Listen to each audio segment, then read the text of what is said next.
welcome to Around Thurston County. I'm your host, Patrick Babineau. Around Thurston County is an in-depth look at issues that impact our lives here in the county. It's about the people and places that make Thurston County a special and interesting place in which to live and work. Today we are here at St. Martin's University to talk about how institutes of higher education such as St. Martin's University and other local colleges can be real economic development drivers for our Thurston County area.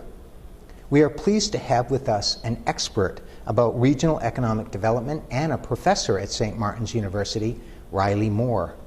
Riley Moore is an associate professor of economics at St. Martin University School of Business. He received his associate degree here at St. Martin's University and his BS from the University of Washington, his MBA and PhD from Mississippi State University. His research interests are in regional economic development and international trade, with a particular focus on China. He's been to China 13 times. He currently serves on the board of Pacific Northwest Regional Economic Conference and is the current president of the Rotary Club of Olympia. He's been a past board member of Leadership Thurston County, the Lacey Chamber of Commerce, and the Port of Olympia Citizen Advisory Committee. Thank you, Riley, for inviting us to St. Martin's. This is a beautiful campus, and thank you for being on our show. Thank you. Why don't we get right into the questions? Riley, you're an economist. You know our area quite well. Could you give us a brief description of Thurston County's current economic situation? Well, we're that's sort of the big question everybody is sort of struggling with as we go forward. We partnered actually with the Economic Development Council of Thurston County to try to develop some indicators that would help us fine-tune, what's going on here locally in conjunction with what the state does. The state does some phenomenal work and also analyzing what's going on at each county level. But I guess with all the uncertainty since the 2008 downturn, there was a real need to maybe whether we could further enhance what's going on so that stakeholders and policymakers can make better decisions going forward. And what we did is with the Economic Development Council, and along with the secondary data that's already provided from the state, we decided we'd do some primary data collection. So we do a survey of households in Thurston County. We do that every quarter.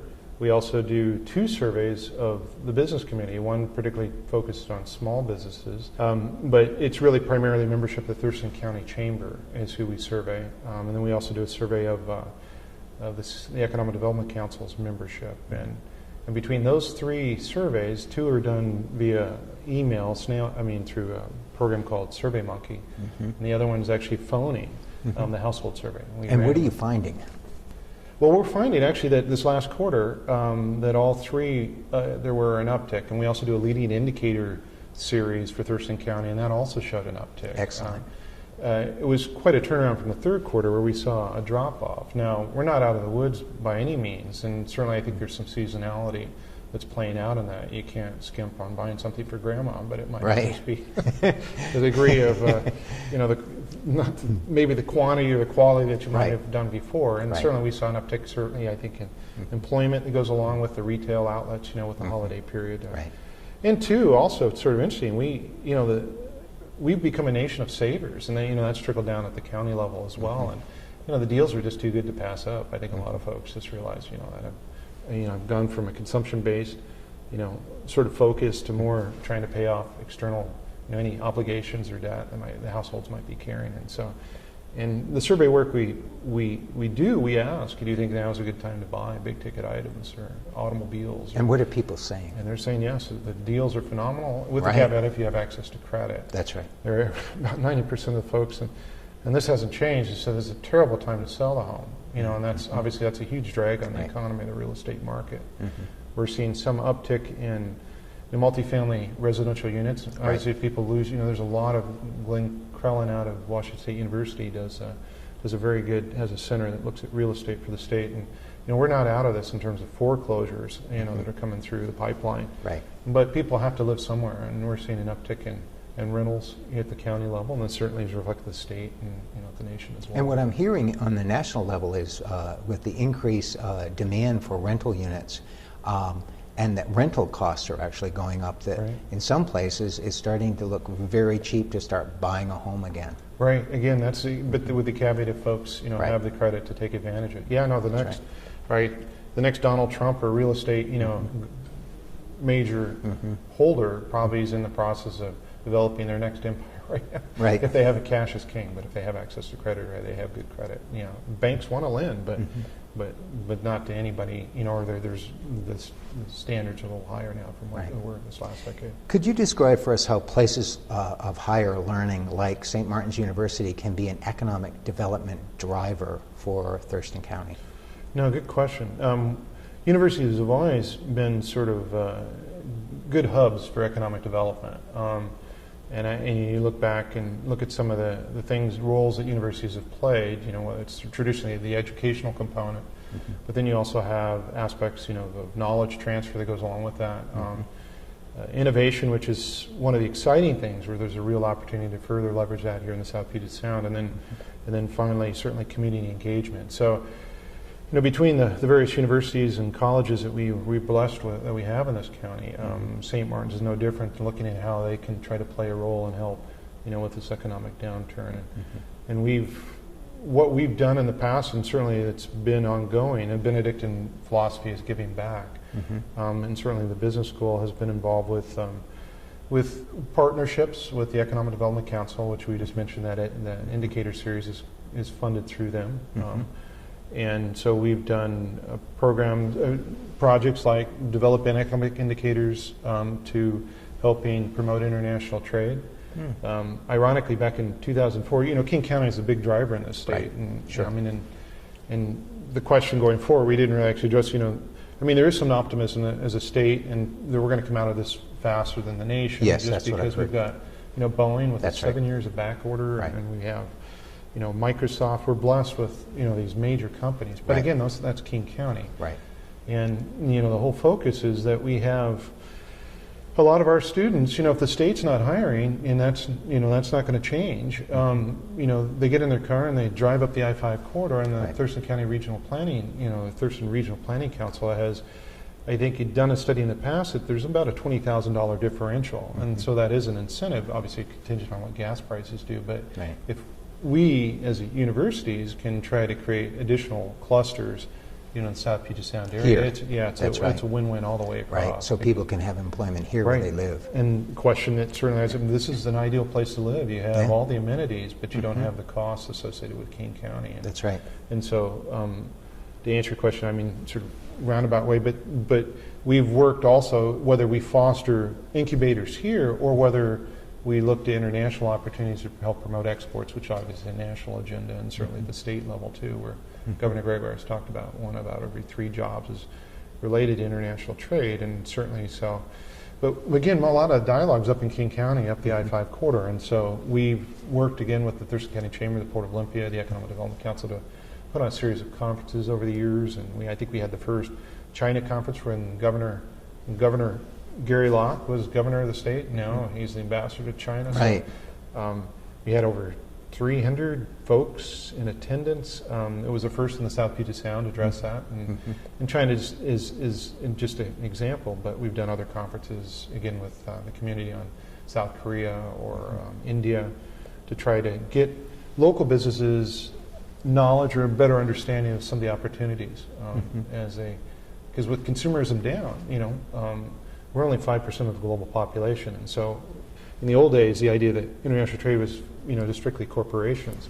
Now anybody can get an international business, but Right. it's just overcoming that knowledge transfer, and universities are phenomenal resources, Right. whether it's from classroom setting or the international students. We have students from like 18 different countries here. Wow. So you name it. It's not, we obviously mentioned China, but for a local business who's trying to figure out if my local customer base is not coming in, but I think there's a folks beyond the geopolitical boundaries that might be interested, then we can help out. So, and again, St. Martin's or Evergreen, South Puget Sound Community College, or any of the institutions. Can you tell us a little bit about your involvement with the growing Community Leaders Program here? Well, again, that's a great example of how historically partnerships have occurred.